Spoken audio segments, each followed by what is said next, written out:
Hello everyone, welcome to my channel. आज हम इस वीडियो में compounds of s block elements topic के सीरीज को आगे बढ़ाते हुए हाइड्रोक्साइड के बारे में डिटेल में समझेंगे। हाइड्रोक्साइड एस ब्लॉक एलिमेंट्स का बहुत इंपॉर्टेंट कंपाउंड है जो आपके सिलेबस में दिया गया है। तो हाइड्रोक्साइड क्या होता है? Among s block elements alkali metals form MOH type hydroxide like lithium hydroxide, sodium hydroxide, potassium hydroxide etcetera, but alkaline earth metal form MOH2 type hydroxide. ठीक है, तो यहाँ पे कॉन्सेप्ट क्या है कि एस ब्लॉक एलिमेंट्स के जो हाइड्रोक्साइड होते हैं वो बेसिकली दो टाइप के होते हैं।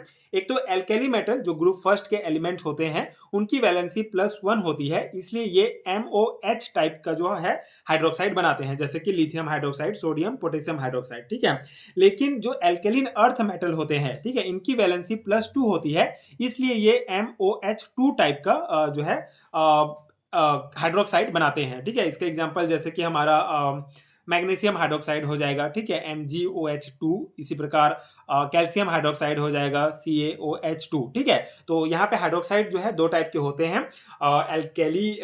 एल्केलिन अर्थ मेटल जो होते हैं वो MOH2 टाइप का बनाते हैं, जबकि जो एल्केली मेटल होते हैं जिनकी वैलेंसी +1 होती है वो MOH टाइप का हाइड्रोक्साइड बनाते हैं। ठीक है, यहाँ पे M जो है वो बेसिकली मेटल होता है, हमारा जो भी एलिमेंट होता है, बाकी OH जो है ये हाइड्रोक्साइड को शो करता है। ठीक है, तो ये हमारा हाइड्रोक्साइड का बेसिक हो गया। अब हम यहाँ पे मेथड ऑफ प्रिपरेशन देखेंगे, ये बहुत इंपॉर्टेंट है कि किस प्रकार से हाइड्रोक्साइड जो है हमको प्राप्त होता है। So alkali metals their oxide, peroxide and superoxide dissolve in water to form soluble hydroxide which are called alkalis. ठीक है, जैसे यहाँ पे रिएक्शन दिए हैं, एग्जांपल दिए हैं। तो यहाँ पे जो बेसिक कॉन्सेप्ट क्या है, हमारा जो थ्योरी पॉइंट क्या है कि एल्केली मेटल तथा जो उनके ऑक्साइड होते हैं, उनके जो ऑक्साइड्स हो गए या फिर पेरोक्साइड या सुपरऑक्साइड होते हैं, वो पानी के साथ रिएक्शन करके जो है हाइड्रोक्साइड बनाते हैं। तो ये एल्केली मेटल से बनने वाले ये जो हाइड्रोक्साइड होते हैं, ये सामान्यतः जो होते हैं वो वाटर सॉल्युबल होते हैं, और इनके सॉल्युबल हाइड्रोक्साइड सॉल्यूशन को एल्केलीज कहा जाता है। ठीक है, सिंपल सा कॉन्सेप्ट है। ये थ्योरी पॉइंट में क्या कहा गया है कि एल्केली मेटल्स के ऑक्साइड, पेरोक्साइड और सुपरऑक्साइड ये वाटर में डिसॉल्व होके सॉल्युबल हाइड्रोक्साइड बनाते हैं, मतलब वाटर में ये सॉल्युबल होते हैं, और जिनको एल्केलीज कहा जाता है। एल्केलीज मतलब कि ऐसे बेस जो पानी में घुल जाते हैं और पानी में OH आयन देते हैं। ठीक है, जैसे यहाँ पे एग्जांपल्स दिया गया है। जब सोडियम बेसिकली जब सोडियम को पानी के साथ रिएक्ट कराया जाता है तो हमको sodium hydroxide gas sodium hydroxide और H2 गैस प्राप्त होता है। उसी प्रकार जब हम लिथियम ऑक्साइड को वाटर के साथ रिएक्ट करते हैं तो हमको लिथियम हाइड्रोक्साइड प्राप्त होता है। ठीक है, ये हमारा जैसे यहाँ पे सिंपल सा है कि एल्केली मेटल के ऑक्साइड, पेरोक्साइड और सुपरऑक्साइड को वाटर के साथ रिएक्ट कराते हैं। ठीक है, तो ये नॉर्मल हम एल्केली मेटल को कराते हैं तो भी हमको हाइड्रोक्साइड मिलेगा, और इसके ऑक्साइड्स को अगर हम यहाँ पे रिएक्ट कराते हैं तो हमको लिथियम हाइड्रोक्साइड प्राप्त होता है। ठीक है, उसी प्रकार जब हम तो ये सोडियम पेरोक्साइड जो है जब वाटर के साथ रिएक्ट करता है तो हमको जो है ये सोडियम हाइड्रोक्साइड प्राप्त होता है। ठीक है, साथ ही साथ H2O2 जो हमारा हाइड्रोजन पेरोक्साइड है, ये भी हमको प्राप्त होता है। ठीक है, तो सोडियम पेरोक्साइड का वाटर के साथ रिएक्शन से ये हमको हाइड्रोक्साइड मिलेगा। उसी प्रकार जब पोटेशियम सुपरऑक्साइड को, ठीक है, KO2 जो है ये पोटेशियम सुपरऑक्साइड है, तो इसको पानी के साथ जब रिएक्शन कराते हैं तो हमको पोटेशियम हाइड्रोक्साइड और हाइड्रोजन पेरोक्साइड और ऑक्सीजन गैस जो है ये प्राप्त होता है। तो ये बेसिक रिएक्शन है मेथड ऑफ प्रिपरेशन का, कि हम एल्केली मेटल्स और या फिर उनके ऑक्साइड्स, पेरोक्साइड या सुपरऑक्साइड को जब हम वाटर के साथ रिएक्ट कराते हैं तो हमको हाइड्रोक्साइड प्राप्त होता है। ठीक है, तो ये सिंपल एग्जांपल्स हो गया। अब हम इसके कुछ बेसिक थ्योरी पॉइंट्स हम देख लेते हैं। जैसे the reaction of alkali metals with water is so exothermic that the hydrogen release burn with an explosion, therefore alkali metals are not kept in contact with water. ठीक है, तो एक बहुत इंपॉर्टेंट पॉइंट है।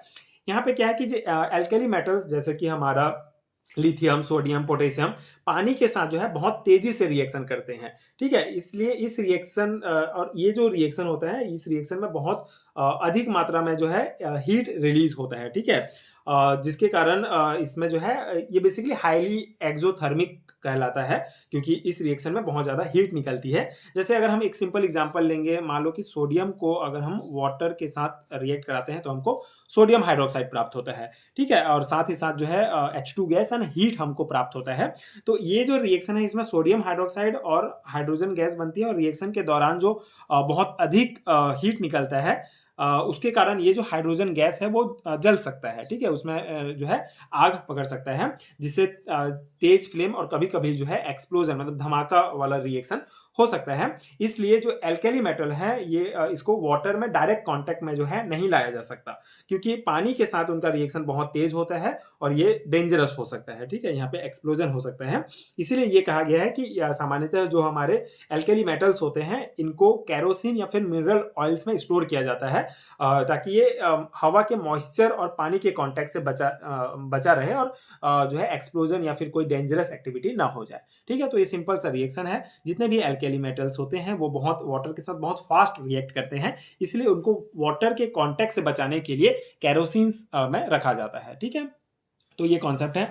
Due to the low electropositivity of alkaline earth metal, they are less reactive towards water, so compare to alkali metals, the first member of this family, beryllium, does not react with water, whereas magnesium react with hot boiling water or steam to form magnesium hydroxide, also known as milk of magnesia, ठीक है। तो यहाँ पे alkaline earth metal जो group second का जो elements होते हैं वो एल्केली मेटल्स ग्रुप फर्स्ट की तुलना में जो है वाटर के साथ कम रिएक्टिव होते हैं, ये इस पॉइंट में कहा गया है। इसका मेन कारण ये है कि एल्केलिन अर्थ मेटल की इलेक्ट्रोपॉजिटिविटी जो होती है वो कम होती है, यानी कि ये अपने इलेक्ट्रॉन को एल्केली मेटल की तुलना में जो है आसानी से लूज नहीं करते हैं, इसलिए पानी के साथ इनकी रिएक्शन जो है वो कंपैरेटिवली ग्रुप फर्स्ट की तुलना में कम होता है, स्लो होता है, ठीक है। तो इस ग्रुप का जो पहला एलिमेंट है बेरिलियम, इसकी जो इलेक्ट्रोपॉजिटिविटी होती है वो बहुत कम होता है, जिसके कारण ये वाटर के साथ सामान्य परिस्थिति में भी जो है रिएक्शन नहीं करता है, इसलिए बेरिलियम को वाटर के साथ रखने पर ये सामान्यतः कोई नोटिसेबल रिएक्शन जो है हमको देखने को नहीं मिलता है, ठीक है। इसके बाद जो मैग्नीशियम आता है सेकेंड एलिमेंट, वो मैग्नीशियम जो है कोल्ड वाटर के साथ बहुत स्लोली या रिएक्ट नहीं करता है, लेकिन हॉट वाटर या फिर स्टीम के साथ जो है ये रिएक्शन कर सकता है, इसलिए हॉट वाटर के साथ मैग्नीशियम को रखते हैं, जिससे हमको मैग्नीशियम हाइड्रोक्साइड और हाइड्रोजन गैस हमको प्राप्त होता है, ठीक है। सिंपल सा रिएक्शन होता है। मैग्नीशियम को जब हम हॉट वाटर के साथ अगर हम इसको रिएक्ट कराते हैं तो हमको मैग्नीशियम हाइड्रोक्साइड प्राप्त होता है। तो यहाँ पे जो बनने वाला मैग्नीशियम हाइड्रोक्साइड है इसको इसकी सस्पेंशन को बेसिकली मिल्क ऑफ मैग्नीशिया भी कहा जाता है, ठीक है। ये एक इंपॉर्टेंट पॉइंट आप ध्यान रखेंगे, जब मैग्नीशियम को हॉट वाटर के साथ रिएक्ट कराया जाता है तो हमको मैग्नीशियम हाइड्रोक्साइड प्राप्त होता है, जिसको मिल्क ऑफ मैग्नीशिया भी कहा जाता है, ठीक है। तो ये इंपॉर्टेंट पॉइंट्स हैं। नेक्स्ट हमारा कुछ और इंपॉर्टेंट कॉन्सेप्ट है इससे रिलेटेड, जैसे the remaining metals react with cold water as well as their reactivity increase as we go down the group, ठीक है।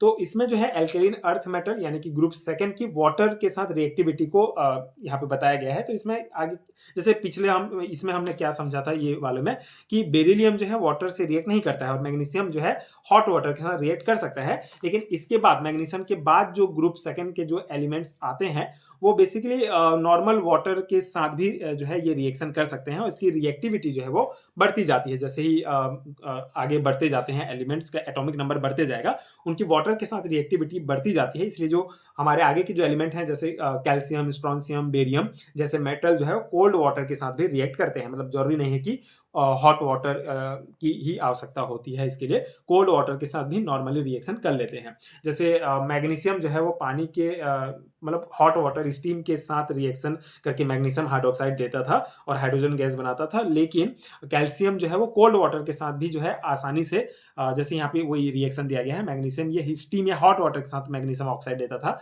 लेकिन कैल्शियम जो है वो नॉर्मल कोल्ड वाटर के साथ भी आसानी से रिएक्शन करके कैल्शियम हाइड्रोक्साइड बनाता है, ठीक है। तो इसमें एक पॉइंट हमको क्या समझ में आता है कि कैल्शियम मैग्नीशियम की तुलना में वाटर के साथ अधिक रिएक्टिव है, और ग्रुप में अगर हम और नीचे जाते जाते हैं तो इसकी रिएक्टिविटी जो है वो बढ़ती जाती है। अब यहाँ पे सेकेंड पार्ट में क्या कहा गया है, metallic oxide are dissolve in water, hydroxide are also form, ठीक है। तो यहाँ पे बेसिकली जो मेटेलिक ऑक्साइड है उसकी बात की गई है कि जब ग्रुप 2 में मेटल्स के ऑक्साइड पानी के साथ रिएक्शन करते हैं तो वो ये मेटल हाइड्रोक्साइड बनाते हैं। जैसे बेरिलियम ऑक्साइड को अगर हम पानी के साथ रिएक्शन कराते हैं तो हमको बेरिलियम हाइड्रोक्साइड प्राप्त होता है। उसी प्रकार कैल्शियम ऑक्साइड को अगर हम वाटर के साथ रिएक्ट करते हैं तो हमको ये कैल्शियम हाइड्रोक्साइड प्राप्त होता है, ठीक है। तो ये सिंपल सा मेटल ऑक्साइड्स जो है वो वाटर के साथ रिएक्ट करके हाइड्रोक्साइड देते हैं। तो इस प्रकार से ये मेथड ऑफ प्रिपरेशन है हाइड्रोक्साइड के, मतलब इन सभी तरीकों से हम प्राप्त कर सकते हैं। तो आई होप कि आपको समझ में आ गया होगा हाइड्रोक्साइड का कॉन्सेप्ट। सिंपल सा कॉन्सेप्ट है, एक दो बार आप वीडियो देखेंगे तो आपको ईजिली समझ में आ जाएगा और इसको आप अटेम्प्ट कर सकते हैं अपने सेमेस्टर एग्जाम्स में। ये पर्टिकुलर टॉपिक आपको बीएससी फर्स्ट सेमेस्टर में देखने को मिलेगा। न्यू जो सिलेबस है एनईपी 2020 के अकॉर्डिंग यूनिफाइड सिलेबस में आपको ये बहुत इंपॉर्टेंट टॉपिक देखने को मिलेगा। तो आप अपने सिलेबस के अकॉर्डिंग इसका प्रिपरेशन कर सकते हैं। इसके अलावा अगर आपको पेड हैंड रिटन नोट चाहिए बीएससी सेमेस्टर एग्जाम्स के लिए तो नीचे डिस्क्रिप्शन बॉक्स में आपको पीडीएफ स्टोर का लिंक मिलेगा जहां से आप नोट्स डाउनलोड कर सकते हैं। इसके अलावा अगर वीडियो हेल्पफुल है तो आगे की वीडियोस देखने के लिए मेरे चैनल के साथ जुड़े रहिए। प्लीज सपोर्ट कीजिए, like and subscribe to my channel and thank you so much for watching.